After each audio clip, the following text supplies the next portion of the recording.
Hello and welcome back everyone, I am the Otaku, and today it's time for a Blaster Showdown!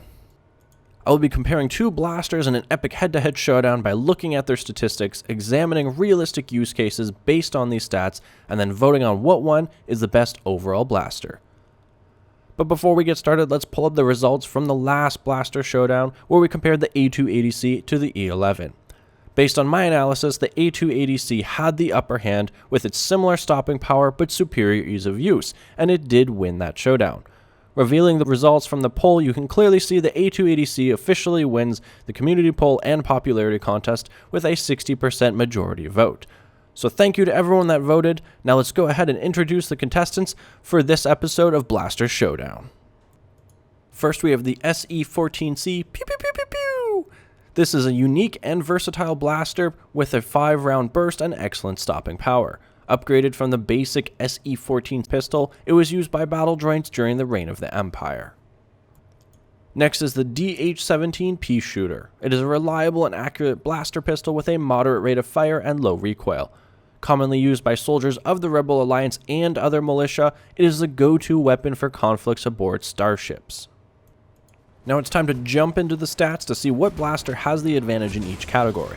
Just keep in mind these blasters do share some similar statistics, and because it's not effective to compare them, they may be completely omitted to save time.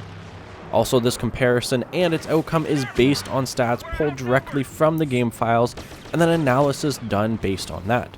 The point in the video is to understand what blaster is generally going to give the best experience for the most players, given its stats and how they apply to real situations. This does not guarantee that one blaster is always going to work better than the other, and it does not account for personal preference or playstyle. So starting right off with damage, the SE-14C does 20 damage per round, and at 25 meters begins to drop off. By 40 meters, it is doing half of its damage with 10 damage per round. The DH-17 does 25 damage per round, and at 25 meters once again begins to drop off. Then by 40 meters, it is doing 1/5 of its damage with 5 damage per round. So the DH-17 is doing 5 more maximum damage at close range, and the SE-14C is doing 5 more minimum damage at a distance. You might be thinking that this should be a tie.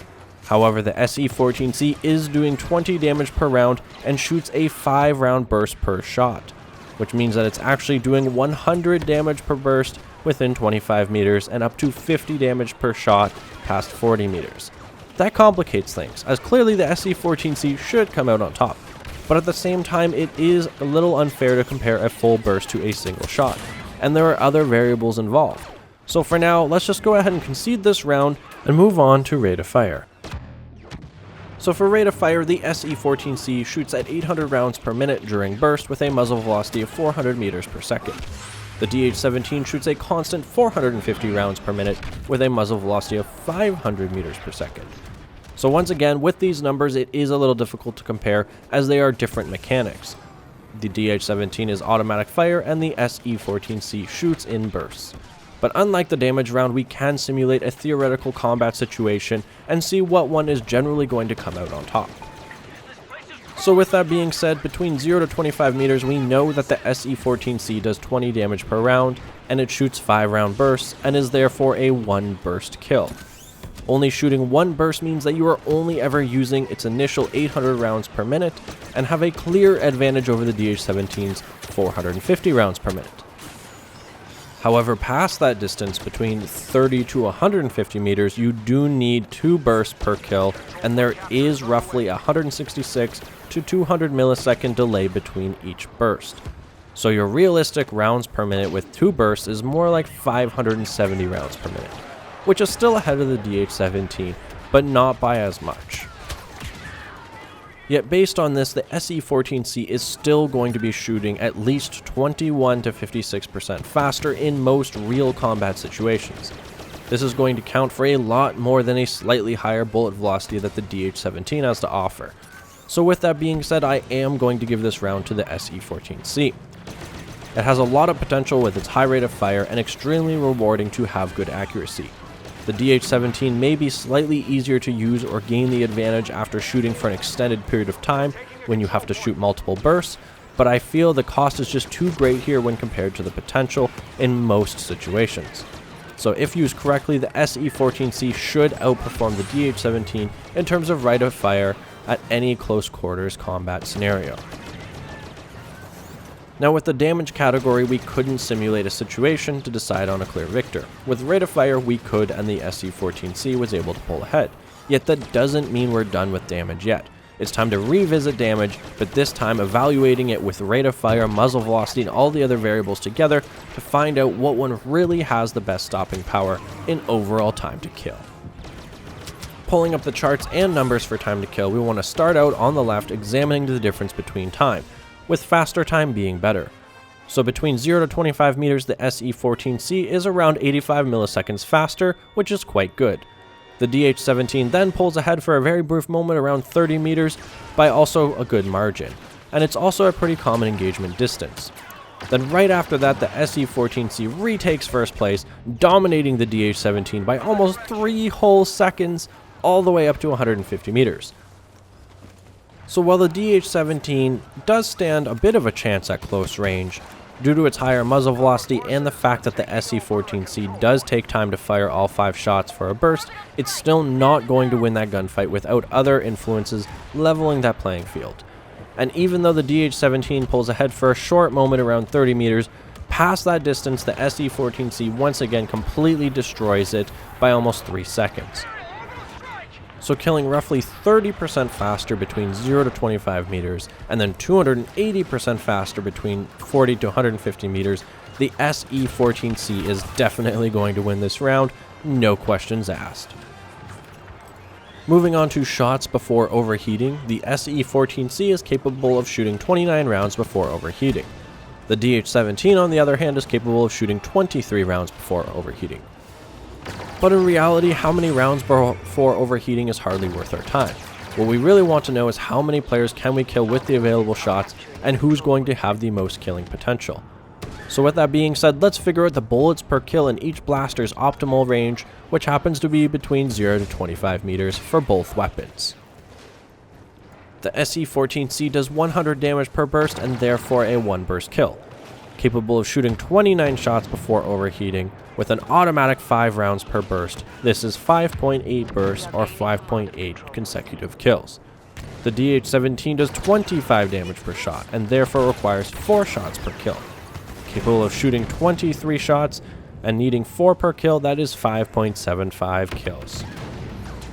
With these numbers being pretty much the same, and considering the reality of switching targets, heat cooldown, etc., giving both weapons probably 6 kills instead of 5.75 or 5.8, I'm going to call this round a tie. Moving on to recoil, the SE-14C has a recoil pattern of 0.3 vertical and 0.3 horizontal with a first shot multiplier of ×1. The DH-17 has a recoil pattern of 0.2 vertical, 0.2 horizontal to the left, and 0.1 horizontal to the right, with a first shot multiplier of only ×0.8.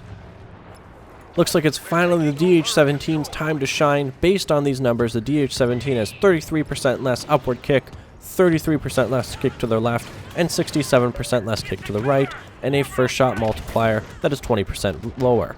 Even with the SE-14C being burst fire and recoil affecting the weapon slightly different because of that, you are still going to notice a difference between these two blasters in terms of control. Don't get me wrong, the SE-14C isn't hard to use or anything, but there's still that difference and the DH-17 is still going to win this round. With that low recoil, you should have no problem sticking onto any target and having to do very little in terms of trying to compensate for it at any distance. After that is spread. The SE-14C has a base spread of 0 and increases at 0.3 per shot. The DH-17 has a base spread of 0.15 and increases at 0.15 per shot. So the 14C starts off lower but increases faster. The DH-17 is the reverse. Once again, based on these numbers, we can't really simulate who's going to perform best, so let's go ahead and move on to overall accuracy, which much like time to kill is going to encompass recoil, spread, and other variables, generating a more realistic value for us to consider. Pulling up the accuracy plots for both weapons, you will see the DH-17 does keep a significantly tighter bullet grouping, both horizontally and vertically. So the DH-17 is going to win this round. Now that we've gone through all the stats, it is time to summarize and find out what one is the best overall blaster. The SE-14C is a very competitive blaster in short to medium distances. Its damage, rate of fire, and time to kill all trump the DH-17 and other close quarters combat weapons by a decent margin. While it does have a higher recoil resulting in worse overall accuracy, this really isn't going to be an issue until you've fired off multiple bursts and at medium to long distances. Then of course, if you do need to take on multiple opponents, you will have no problem doing that, as it can effectively kill up to 6 players consecutively, making it one of the best weapons in the game and a great choice for any player. Then, the DH-17 is extremely consistent and easy to use. Doing moderate damage and having a decent rate of fire, it's a good choice for most game modes. With its low recoil and spread, it's pretty much point and shoot. You have no problems connecting on any target within effective ranges. Also, like the SE-14C, it can kill up to 6 players consecutively in most situations. So overall, this blaster is extremely easy to use and a great choice for beginners or simplicity. In the end, both blasters are great and have their strong suits. Just like the last blaster Showdown, one has better stopping power and the other has greater ease of use. However, the margin by which the SE-14C wins over the DH-17 in terms of stopping power is much greater than the DH-17 wins with its ease of use. To better explain, the SE-14C only loses half of its damage at range, making it still a 2-burst kill and very versatile weapon. The DH-17, however, loses 4/5 of its damage and will hardly ever kill anything past 30 meters. On the other side of the spectrum, where the DH-17 comes out on top, the DH-17 won with its recoil and accuracy. But in reality, it was only a little bit and it hardly counts for anything. This is because the SE-14C shoots in bursts and it's extremely easy to compensate for even at very long distances. You really only start to have issues by like your 4th or 5th burst, and by that time the target should be dead 2 times over. So to put it simply, the amount that the SE-14C is better in terms of power is a lot. The amount that the DH-17 is better in terms of ease of use isn't a whole lot at all. But nonetheless, we are at a tie, because many of the categories I was being a little lenient on the DH-17 and not letting the SE-14C win with technicalities like its 5-round burst should have in damage, or the tiny margin that it did technically win with its kills before overheating. However, the final vote does actually rest with Otaku, and based on everything here as well as extensive personal use, I can tell you 100% that the SE-14C is more competitive, more fun, has more potential, and is a better overall weapon, and is going to win this blaster showdown. Now, before you DH-17 fangirls start hyperventilating, there is a chance for you to cast your vote, and it does count and matter. You can do so by clicking on the icon in the top right corner that should be coming up right now. Then, just like this video, I will announce the results in the next blaster showdown, and you know what, to make it fair, I will let your vote count against mine. So if you honestly think the DH-17 is a better blaster, then feel free to vote. If you're with Otaku, on Team Otaku, and you want to vote for the SE-14C because you're an MLG 360 Pro over 9000, then you can do so as well. Thank you guys for watching. Please give a like and subscribe if you enjoyed the video. These blaster showdowns do take an insane amount of work to put together, so it's nice to know that you appreciate them and they are well worth my effort. Lots more epic videos to come, but until then, as always, may the Otaku be with you.